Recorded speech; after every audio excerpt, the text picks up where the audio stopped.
história nesse quesito. Exatamente.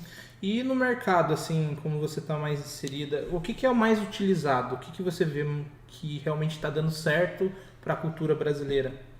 Então, a gente ainda tem um pouco de preconceito ainda com essa forma de construir, né? É muito vinculada ao antepassado, assim, e antigamente a gente acabava não fazendo da maneira tão correta, né? Então a gente acabava tendo algumas questões, tanto estrutural quanto mesmo de alguns bichos que apareciam nessas construções antigas. Mas hoje em dia a gente já está envolvendo muito a tecnologia, então a gente está fazendo estudos, tem muita gente dentro de universidades mesmo estudando a parte técnica, né? Para saber como melhorar essas construções.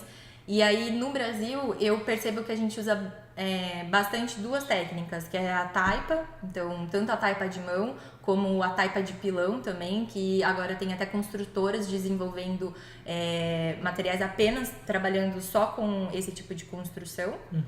E bastante o hiperadobe, que são os sacos também com terra compactada. Então, acho que essas três técnicas são as que estão mais sendo utilizadas hoje em dia aqui no Brasil.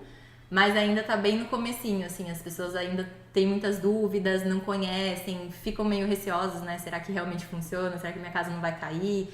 Mas hoje em dia, assim, é o que a gente tem tentado. Tem muitos bioconstrutores aí nascendo, assim, no Brasil.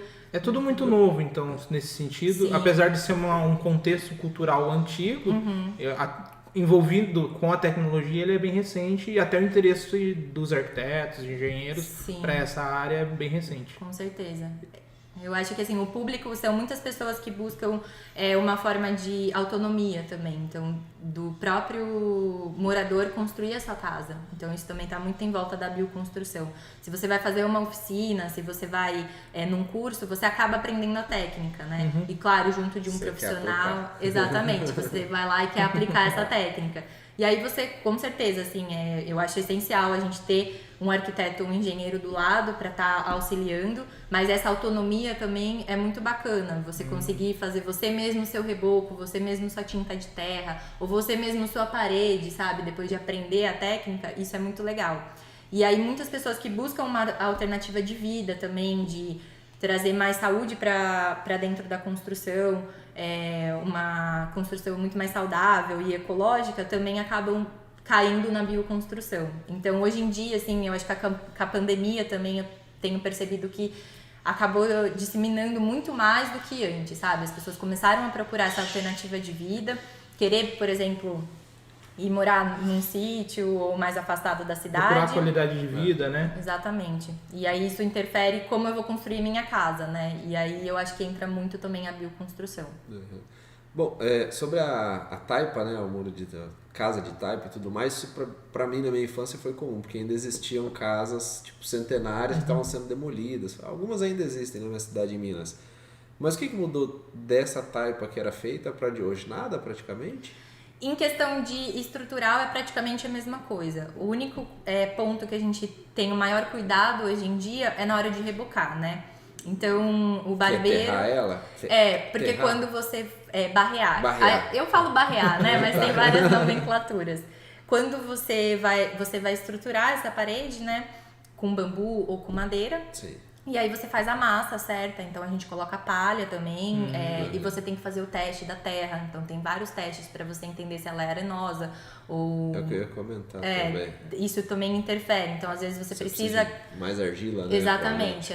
Você tem que ter o equilíbrio ali, né? Normalmente é 70-30, às vezes você tem que acrescentar areia, às vezes não, e a palha é essencial. E quando você vai barrear, você vai fazer essa estrutura... É importante que não tenha furos, que você não deixe espaços dentro da massa. Então é importante sempre estar moldando ela, é um trabalho muito artesanal, né? E antigamente, muitas construções acabavam ficando nessa etapa. Não tinha a etapa final do reboco grosso, reboco fino.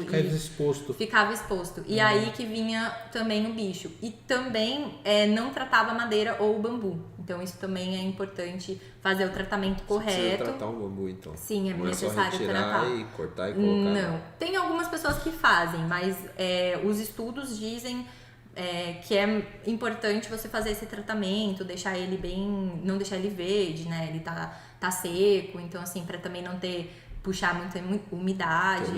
Exatamente. E aí fazer essa parte também do reboco grosso e fino é essencial. E aí você fazendo esse reboco tá permitindo que aquilo tá bem fechado, tá bem estruturado. Então acaba evitando qualquer tipo de problema no futuro, né?